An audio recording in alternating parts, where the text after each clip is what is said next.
It's not about getting rich overnight. It's about creating enough consistent plays that pays off over a period of time. If I was a quitter, I wouldn't be where I'm at today. For those that's just getting started in real estate, my recommendation would be to first learn the game. Most people think, oh, I got to get it the first time or it's not going to work. Nah, some things like my real estate exam took 7 times. Imagine if I quit it after the first or the second or the third. You got to decide if you want to take that step and move forward. You got to decide if you want to get on that boat.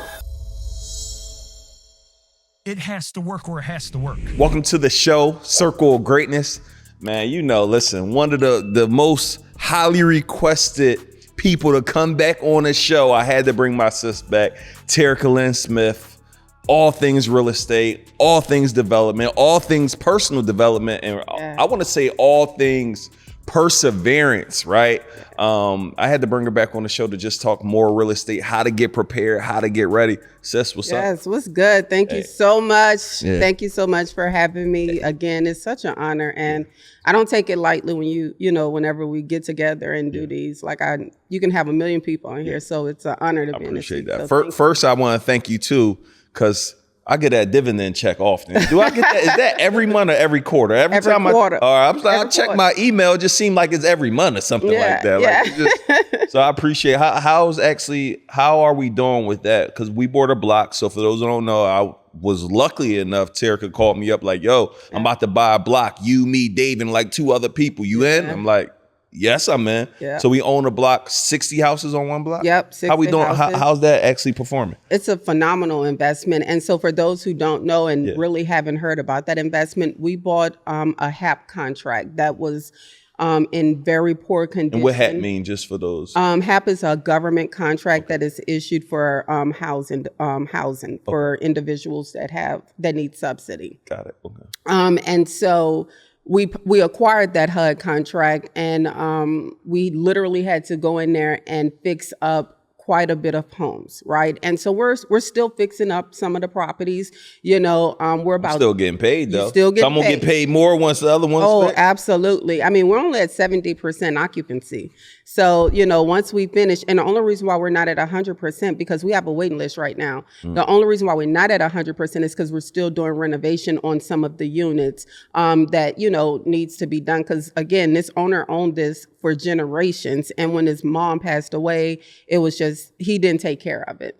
So we're going in, we did the roofs, we're doing, the flooring, the paint, we're giving a whole new facelift. And so our contract with the government is for about $500,000 a year.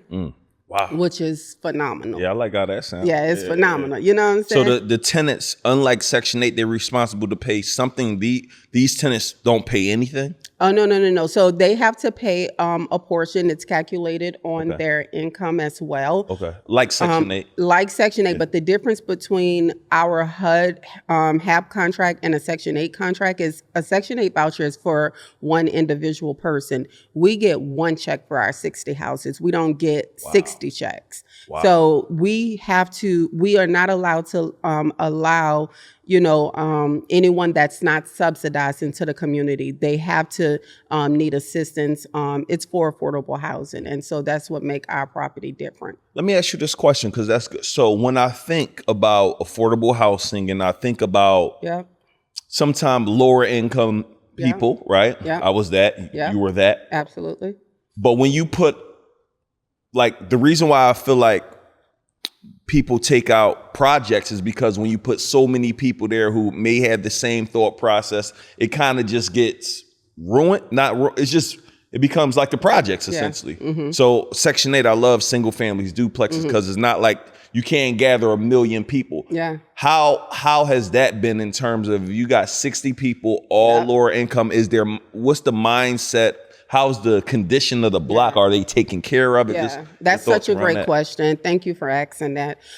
What I absolutely love about owning the community is you create the change in that community. You know what I'm saying? Like, I walked every single block every single house I knocked on the door. I met the residents whenever we first acquired it. I wanted to hear what their pain points were. When they see the construction going on back there, they see me. I give them a reason to be excited. Like, look, come check out this unit. Look what we're doing. We're making your living situations better. When we first bought that property, the very next day they had a shootout and one of the houses got shot up. Wow. Literally. Jeez. Like literally. And, and then right after that, the next week, a car ran into one of the houses. Wow. And so what happens is when you acquire a community, it is on you to take control of that. And you get the riffraff out of there. You get the troublemakers out of there. You get, the grandmas that got all them grandchildren that's causing all that ruckus back there. You get all of them out of there and you start cleaning it up. So what happens is they see me back there. I'm like the sheriff. Yeah. You know what I'm saying? They see me, they start picking stuff up off the ground. They ain't never do that in their life. Right. Like, you know what I'm saying? And so my presence back there, it's kind of like a respect because they see what I'm doing back there. They see that I'm, trying to make their living situation better. Those young kids see me taking care of their grandparents and putting them in better living conditions. Like, it's not just about a paycheck for us. They see we're literally changing the lives of their loved ones, and now they want to come. So now we got some of them little knuckleheads, they cutting our grass now. Like, you know what I'm saying? They helping keep the community up. So when I walk back there, they be like, oh, Miss Terrica, let me tell you what's going on. Now, mind you, Forward, we done owned this about a year and a half now. Yeah. We have had no more criminal issues back there. Wow. Let me ask you this. You got a team that, of course, can go do this, but you decided to go be hands-on. You knocking on them doors are you letting them know you the owner, property manager? Like, what are you doing for them to actually respect you at that? Right. I feel like that's a level of respect that I don't think everybody would just give. Right. So my thing is this. I know what it's like to be poor. Yeah. I know what it's like to be at the bottom. I know what it's like to be on Section 8. I know what it's like not to have. I know what it's like to, be waiting on your check on at the beginning of the month. Like, I know what all of that feels like. So because I know what it feels like, I cater to those pain points of the other individuals that we have as residents. I know it's important for them to know who's in charge and who they can come and, tell their complaints to. Yeah. The other thing is this. Yes, I have a great team and they're great at what they do, but they don't necessarily all have the heart. They don't have my struggle. My struggle was different from theirs. Yeah. So when I go back there, I'm more relatable than some of my team members because I know the pain points these people are going through. Facts. You know what I'm saying? So they respect me more. And I can send somebody back there to go and deal with all of that. But I have created a team to do all of the outside work so I can go in and do the ministry work. I'm good at real estate. I'm real good at it, right?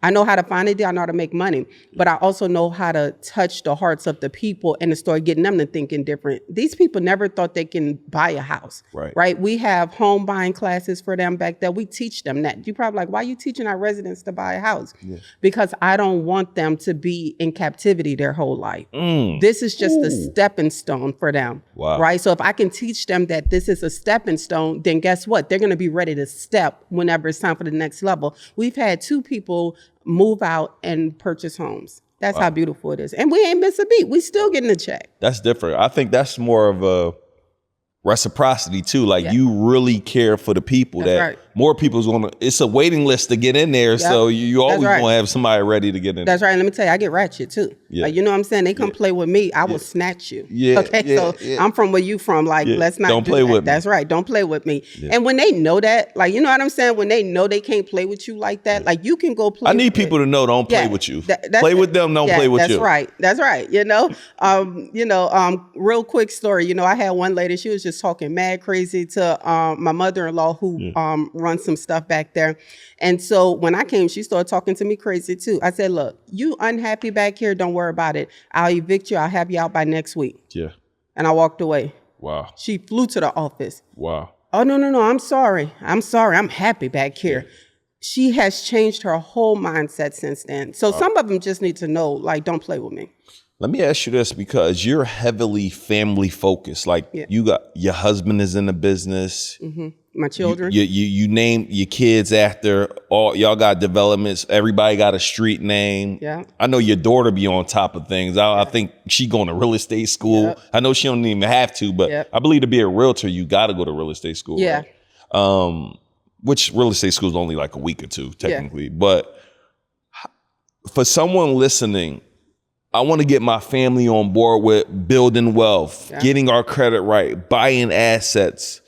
Like, what should that initial conversation be like to get people to realize, like, yo, like you mentioned captivity, like who's going to end the generational traumas and curses and you lived under a bridge at some point. I don't know if your mom was home. I don't know about that part of the story, but I'm sure it was generations of brokenness, like generations of poverty. Like, what is the conversation that you, like somebody right now that you need to sit somebody down and have to get our family on the same page? Right. So, I recently had a conversation with some family members who are still struggling and living paycheck to paycheck. Yeah. And I'm like, I can help all these people in the world. Why won't you allow me to help you? Right. And so I called a family meeting, Neo, and everybody came to my house and I made them dinner. It was on a Sunday, we opened in prayer. It was very prophetic to me is what I received. Right. And we left with action plans. Like I helped them write out their goals. I challenged their minds to start thinking like, what is your biggest pain point? Like if money wasn't an issue, if time wasn't an issue, what would you need right now? Right? Like what would help you right now at this moment? Yeah. And all they had to do was come back to the house 4 weeks later, and then we would discuss it. I said, I'll send a text message out a few weeks in advance. I'll let you guys know when I'm in town and we'll meet at our house. We'll meet at my house and then I'm going to help you guys with your pain points so we can go ahead and get to the next level so you all can start investing. Yeah. A few weeks go by. I send a text message out. I give them a few weeks notice. I got 0 response. 0. The day that the meeting was supposed to take place at my house, the second meeting, 0 people showed up. I purposely stayed in town to have this meeting with my family. Wow. And I became frustrated. Yeah. I was so angry. And I remember praying, I'm like, God, why do you have me fighting for my family when they don't even want to be fought for? Like, I'm tired of fighting and trying to drag people. And I heard to me, and I'm spiritual, so I felt like I heard the Holy Spirit say, but I didn't tell you to fight for them. I told you to bring the boat so they can get on. They have to want to get on. Yeah. If they don't get on that boat, then that's on them, right? It's the same with Noah. Noah built the ark, but everybody wouldn't get on. But Noah wasn't out there fighting with people. He just knew, this is what God called me to do. I'm going to do it. If you're going to be a part, come on. If you're not, including my wife and my children, y'all can stay. But for me, I'm going to do what God has called me to do. Well, what happens is you look at the people that are around you and the ones that you're trying to help, and including yourself. You got to decide if you want to take that step and move forward. You got to decide if you want to get on that boat, because the opportunity can be right before you. But if you don't get on it, then you're never going to have the opportunity that you are looking for. And so I no longer fight for people. I built the boat. Yeah. Come join me. Yeah. Life is good over here. Yeah. We got 2 of everything. Yeah. You know what I'm saying? It ain't no lack in this house. Yeah. So if there's no lack here, and I'm telling you, you welcome, my door is open. Now it's on you to say, you know what, I'm getting on. Hey guys, if you're looking at this right now, I had to pause the show. It is getting so good, right?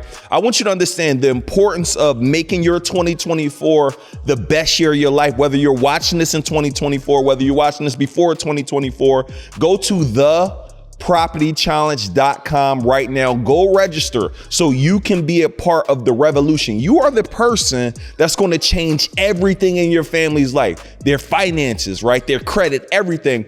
And I'm letting you know there's not another program or a resource that's going to help you get there quicker and give you the true framework and the foundation you need to truly grow your brand. So what I want you to do, right? I said grow your brand, to grow your empire. Let me correct that. So what I want you to do right now, go to thepropertychallenge.com. I want you to be an investor with me. The same way I'm invested in Terrica's deals, I want you to be that. But more importantly than just that, she's going to show you how to go do all of this yourself. So go to thepropertychallenge.com. Let's get back to the show. I think everybody struggle with, you want more for others than they actually want for themselves. That's right. I think that's across every family and every. That's right. You probably your day one, some people you've been trying to get game. Like, I can't figure out, like, when will you, if you look at me, you know where I came from. Yep. People know what it is. Yep. Struggle, drug infested neighborhood. You know the situation. Like Yep. there's people who literally know, bro, what you waiting for to come get with me, dog? Yeah. Why bother you more than it bother them? Yeah. You said, why does it? Yeah. I don't know. It just because it's like, I don't want you to live in lack. I got people who I know living in lack when you don't have to, because you could just be hitting me and seeing what can I do. Like, That's right. I will come up with a play for That's you. right. I will try anyway. I will. That's right. But again, some people just, I don't think you could teach hunger. No, you can't. You got to want it. Like, that's what I'm saying. Like, you got to want to go to the land of the plenty. Yeah. Like, you know what I'm saying? Like, I realized, and this is going to sound harsh, but I leave people exactly where they are. Yeah. It's exhausting trying to drag you and them and my cousins and my children. Like, I just can't drag nobody. I'm not in a season of dragging. I don't know nobody that was dragged. Like, even Abraham had to take a walk. Yeah. Like, you know what I'm saying? And I think that for us, like, we have this remorse for the success that we have, you know, that we have obtained. And I think it's selfish of us to expect everybody else to want what we want. We may want something for them, but if they don't want it for themselves, there's nothing we can do except stress ourselves out, become frustrated, angry, and then now I'm offended with you. I'm mad at you because you don't want to come make money with me. That's what I had to look at with my family. Like, why I'm mad at them? They don't want to make money. I'm tripping if I'm trying to drag them and they don't even want to come. Yeah. I built the boat, get on it. Like every time we talk, it's just always new deals. Like, tell me, you got a bed and breakfast. Like, I'm assuming, like, hold on. I'm like, wait, you and Shans, y'all went and bought a building in New Orleans in the French Quarter. Yep. But I'm assuming, like, y'all just bought another building I'm about to do. You turn into a bed. How do you do a bed and breakfast? Like, tell me through, like, and I know you teach all of this in your programs and all of that, but I'm just curious to know, how do you do it? Is a bed and breakfast the same as an Airbnb? Is a bed and breakfast a hotel? Like, I only ever heard of one person have a bed and breakfast. That is, how you come up with that? Like, first of all, you just have to be creative in this industry. Real estate is an octopus. It got so many legs you can grab hold to. Airbnb is the sexy one right now. Like, you know what I'm saying? Like, everybody got the Airbnb play. But, you know, if you look at it, there's certain levels to the actual short-term rental business. The first level is Airbnb. The second level is your B&B, your bed and breakfast. The third level is your hotels. That's the big level, right? And so what happens is when you're in an area where it is very hard to get short-term rental license, then if you have a particular space, you can design it to be a B&B. Wow. A B&B is a little bit more easier to go and get because people are not applying for B&Bs, right? And with B&Bs, all you got to do is literally, you know, of course you got to have sprinkler systems and things like that, but you put a fruit basket out and that's your breakfast. Yeah. You know what I'm saying? Wow. Continental. Yeah. Welcome to the bed and breakfast. Because that's about being resourceful. That's if there's a struggle to get it there, here's another way to do it. That's right. And so it's very important to know, like, you know, I always say in real estate, there's so many ways to skin a cat. Like, you know what I'm saying? You just got to know the ways. And so in New Orleans, it is very hard to get an Airbnb license. The other thing is they restrict apartment complexes on how many units that they allow to be able to operate as a short-term rental, or Airbnb. Well, with bed and breakfast, you get more units than you would with just an apartment complex and or a house where you're doing different room rent outs. With a bed and breakfast, you know, they give us 9 rooms that we can operate in New Orleans versus 3 rooms, you know, in an apartment building. And so we just was very creative with it. I am super grateful for my team being able to, you know, switch the designs, because we had to switch up some designs and do some things that that's what your architecture. That's right. Our architect, our engineers, you know, even the fire marshal. Like, you got to get these people on your team. Yeah, just the sprinkler system alone is a job. That's right.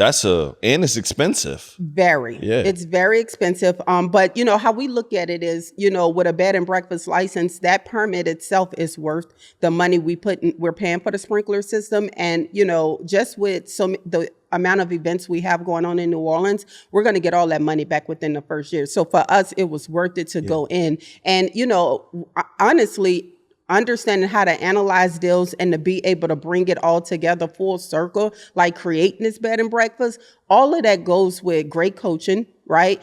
Great mentorship, understanding the real estate business, and knowing how to be able to be flexible. A lot of people get in real estate, they lose money because they're not flexible. Yeah. You know, they run into an issue, they just stuck in that issue. Well, then see if there's another use or something you can use for that potential property, and then, you know, take that avenue versus just being stuck and not being able to do what you want with it. And I think what you're saying is so powerful. I think we got to learn to spread that amongst every area of your life, like being resort. Is there a certain level before you throw in the towel, though? Is there like you go try 3-4 things first, or you go try one thing first? Because I've heard multiple times about you just being resourceful, you finding a way to make things work. And I just feel like, similar how we talked earlier, like you got to want it. Like some people try once, it don't work, and they feel as though it won't work. Not knowing a baby,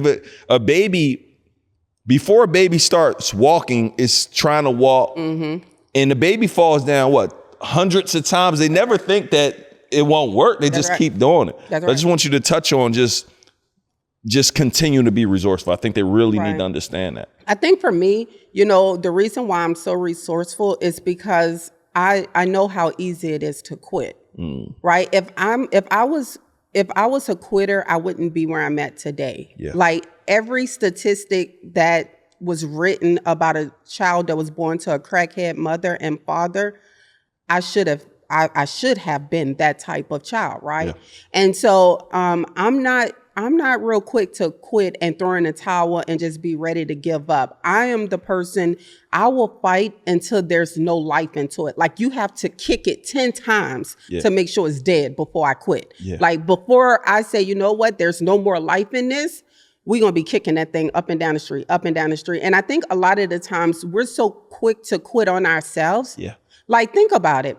Why don't people quit on others faster than why do people stay with others and not quit on them, but quit on themselves faster? That's crazy. That's a crazy job to think about. Like they will go through hell and beyond for an employer. And no shade to people that's working. I'm just saying, think about it from this mindset. You'll go above and beyond for an employer, but when it comes to yourself, you're ready to quit. Yeah. It's just been, you know, when you don't know how to bet on yourself, you really don't have that type of confidence. I think for me, I've been street strong for so long. It is extremely hard to break me, and it's extremely hard to make me quit. If you tell me I can't do something, I'm going to roll my sleeves up and say, watch me. If you tell me I can't beat you in a race, I may not beat you the first time. I may not beat you the second time, but I'm going to work, I'm going to train, I'm going to get in shape, and I'm going to come back and I'm going to beat you.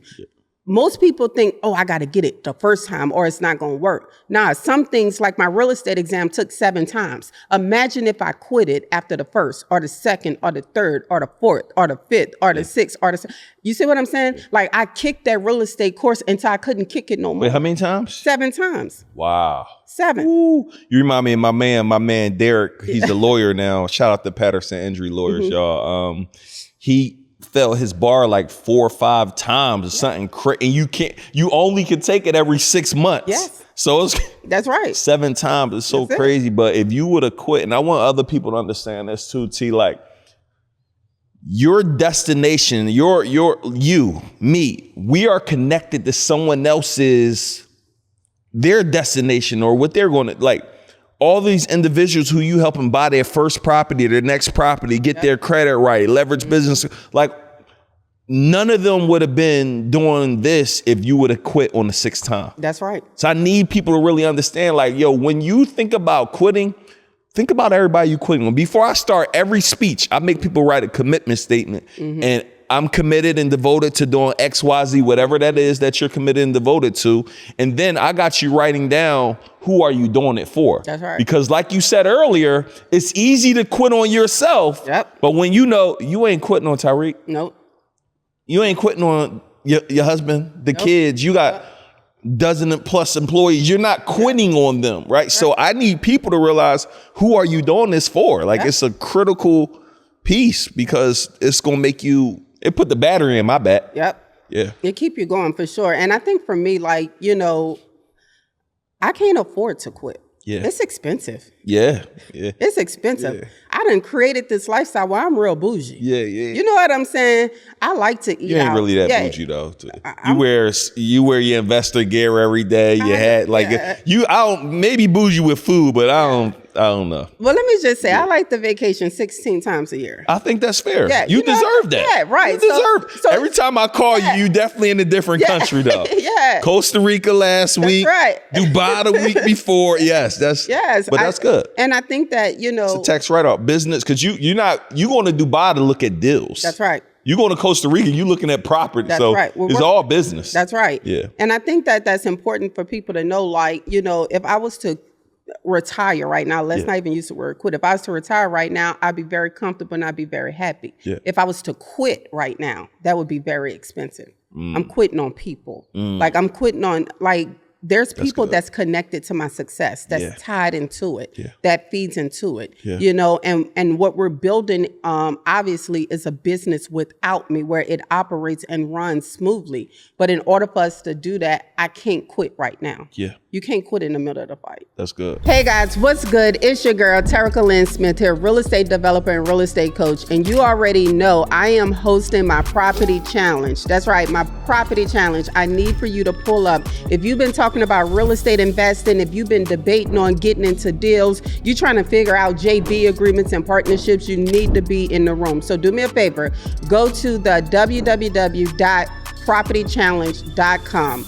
Pull up, come see me. I can't wait to see you at the property challenge. Let's go. Let me ask you this, because the real estate market has been up and down. We got interest rates. It's just a whole lot going on in real estate. Like you said, it's like an octopus. There's so many ways. Yeah. What should people be focusing on right now who's looking to begin to build wealth? They may don't want to go buy 100 units right now, but they want to go get their next property, their first. What's some things right now should they be focusing on in this season of real estate? Right now, we have what's called a real estate clock, right? And when the hand is on 12 o'clock, it's summer. When the hand is on 6 o'clock, it's winter. When it's on 9 o'clock, it's fall. And then spring is at 3 o'clock, right? Right now, we're at 9 o'clock. We're in fall, right before the summer. So what investors are doing right now is they're underwriting. They're collecting a lot of data and they are researching properties. They're analyzing numbers. They're determining, once this market, start getting hot again, like what would be the best offer. The reason why investors are able to move a lot faster than, people that's just getting started is because of the simple fact they spent the fall months analyzing and underwriting deals. So they're prepared for the deals and opportunities that's about to take place. And for those that's just getting started in real estate, my recommendation would be to first learn the game. Yeah. Get with someone that can teach you the game. Like understand, what the market rates are, what comps are, what industry you want to be in. If you want to be passive or if you want to be active, get your foundation first. A lot of people just jump into real estate and think, oh, I'm going to be rich. If you get into real estate just to be rich, you're probably going to fold out right away. As you call it, you're going to get a haircut. You're going to get a haircut. Yeah. That's it, straight up. It's going to be gone, right? Yeah. But if you get into real estate to actually become an investor, a player of the sport, then you're going to see the success that you see people like myself and others like yourself, Neo, has, is because we understand it's not about getting rich overnight. It's about creating enough consistent plays that pays off over a period of time. And that's what I love about this, is that even during, these high interest rates and high insurance and all this stuff that's going on, my portfolio is still consistent. It is still paying me every single month. Yeah. That's what people got to focus on building. Let me also, I want to know two things. I want to know a mistake at this level that you have experienced, because we all make mistakes, right? A mistake that you may have recently experienced in the last year or something, and what's something people should look out for in buying their first or next property. I understand, like you said, analyzing all of them, but is there something that I should be looking out for that's just a common mistake? So we can help somebody possibly avoid? Yeah, I think, so one of my biggest mistakes is, this gonna sound crazy, but I'm super introverted. And so if I would have networked it and, collaborated and did a few other type of partnership opportunities that were offered to me a few years ago, I probably would be closer to that billion in assets than I am right now. You know, for me, that's just one of my things I always look back at, right? And so if that's you, you know, I would recommend accepting help a lot sooner. You know, good. accepting help a Networking lot more. sooner. Yeah. And stop thinking you can do it, you know, all by yourself. Not even thinking on purpose that you just moving. Yeah. You moving and you doing it by yourself. And paying for access. That's right. Like you told me, like, yo, how many six figures I got to pay to get with Don That's right. Peebles? Like, That's how many? what we You care. just told me about a 6-figure investment you made to be in the room. Like, Yep. and guys, really quick, if you're listening to this, right? I don't even want to stop the show, but your biggest expense in life is what you do not know. Like, I really want y'all to hone on the amount of mistakes that I made in real estate because I didn't have a Terrica, right?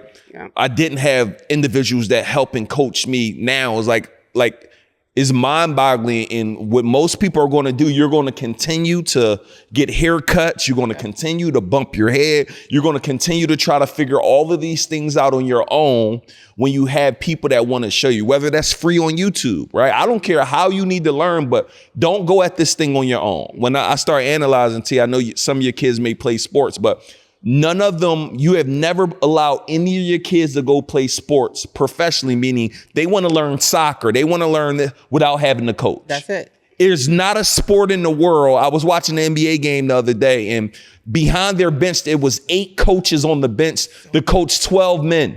8 different coaches. Why would you think you don't need one? So again, I want to get back to the show, but what I want you to do, take this moment so serious, like pause. Go to thepropertychallenge.com right now. Go register to join T in her virtual conference where they're literally going to give you the game. This is probably the only education you will need to get your first or your next property or scale what you got going on. But I just want people to understand, like, you playing yourself trying to figure it out on your own. That's it. People get it twisted. I spent $400,000 on personal development last year. You spend multiple 6 figures. I'm not telling people to invest in themselves because it's benefiting me. I'm telling them because it changed everything for me because we don't have the information. Your parents can't give you the information. Nope. Your mom can't, your dad can't, unless this is what they do. That's right. So That's right.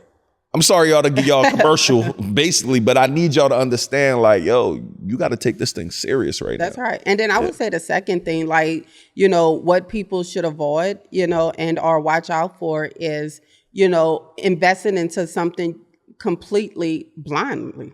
Like, you know what I'm saying? I would say research the person, you know, the person that you would take on as a coach or a mentor. Like, you want to do your due diligence and make sure this person is actually doing what they say that they're doing. So that way, you know, if you do go into an investment opportunity with someone, you're not getting scammed or, you know, you're not, you know, taking unnecessary haircuts. You know, I think of the Cardi B situation. Right.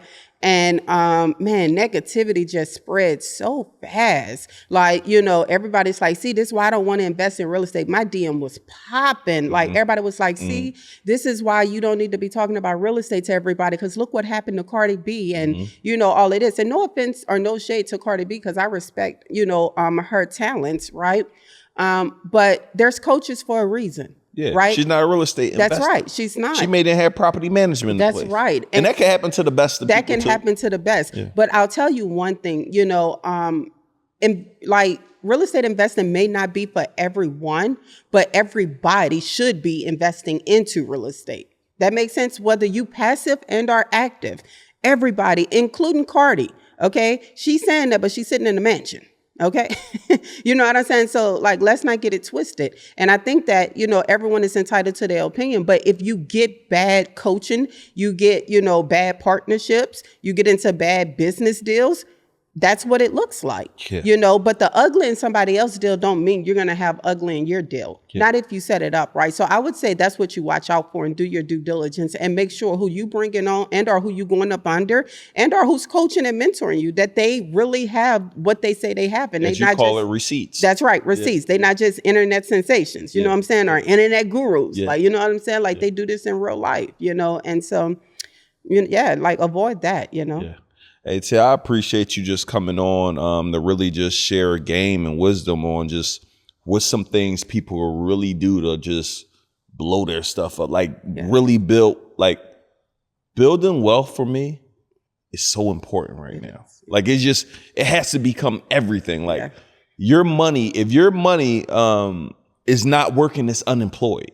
Like your money need to be, somebody said, the book, The Richest Man in Babylon, talks about making your money work. Like they're your soldiers. They should be out the war every day. And if they ain't doing that, you missing out. So lead the people with a final money tip, and we're going to wrap up the show for today. Yeah, I always say this, right? Rich people asset is poor people liabilities. It's simple. Your Jordans, you know, that's a liability to you. It's an asset to Jordan. Like, you know what I'm saying? So focus on what you're investing in. Just know every single thing that you buy, it's either an asset and or a liability to someone. Let's go. Let's get it, y'all. And y'all, with that being said, we appreciate y'all for tuning into another show. We're going to bring her back again. I know y'all going to ask, but make sure y'all tap in with Terrica, y'all. The female real estate guru on Instagram, thepropertychallenge.com to learn everything she got going on. We'll leave more info in the description, and we'll see you on the next show. Let's go.